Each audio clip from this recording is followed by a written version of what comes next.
Job, Kabanata 11. Ang sagot ni Job, hanggang kailan ninyo ko pahihirapan sa mga salitang inyong binibitawan? Maraming ulit na ninyo kong nilait. Di na kayo nahiya na sa akin magmalabis. Kung nakagawa man ako ng kasalanan, walang ibang mananagot, kundi ako lamang. Akala ninyo, kayo'y mas mabuti kaysa akin? Pinagbabatayan ninyo'y ang hirap kong pasanin. Dapat ninyong malaman, ang Diyos ang may gawa nito. Ang bitag niyang iniumang ay nasa paligid ko.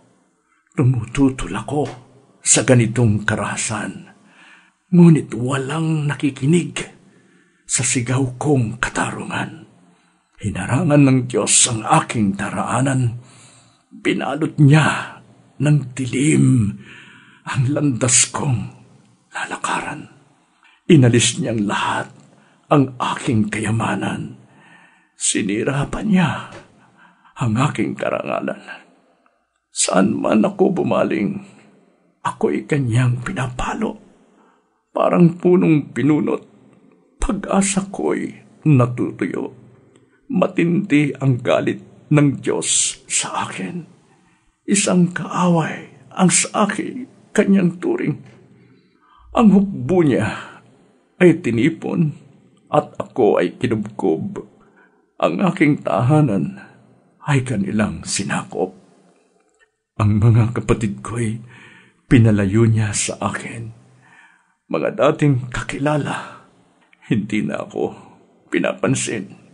Pati mga kamag-anak ko'y nag-alisan, naiwan akong walang kaibigan. Dati kong mga panauhi, di na ako kilala. Para na akong dayuhan sa aking mga alila. Ang utos ko sa kanila'y hindi na rin pinapansin. Makiusap man ako, ayaw pa rin akong sundin. Pati na ang asawa ko'y nandidiri sa akin. Mga kapatid ko sa laman, ayaw akong makapiling. Ako'y kinukutya ng mga batang paslit. Kapag ako'y nakita, pinagtatawanan at nilalait. Mga kaibigan kong matalik sa akin ay nasusuklam. Ang mga minamahal ko, ako'y nilalayuan. Butot balat na lamang ang natitira sa akin. Ang pag-asa kong mabuhay, maliit na at katiting. Mga kaibigan ko, sa akin sana'y mahapag. Kamay na ng Diyos ang sa akin humahampas. Bakit niyo ako inuusig tulad ng ginagawa ng Diyos?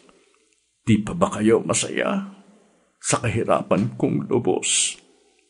Ang mga salita ko, sana'y may sulat at maitala sa isang buong aklat at maiukit sa bato itong mga sinabi ko upang habang panahoy mabasa ng mga tao. Ngunit alam kong di natutulog ang aking tagapagligtas na magtatanggol sa akin pagdating ng wakas. Pagkatapos na maubos itong aking buong balat, makikita ko ang Diyos kahit laman ay maagnas. Siya'y aking mamamasdan at mukhang makikita.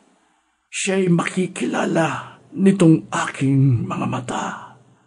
Ang puso ko'y nananabik. Namasdan ko na siya. Ako ay patuloy ninyong uusigin pagkat iniisip ninyong ang sala nga ay sa akin. Kayo sana ay mag-ingat sa talim nitong tabak na siyang maghahatid ng parusa sa kasalanan upang inyong malamang may hahatol nga sa wakas.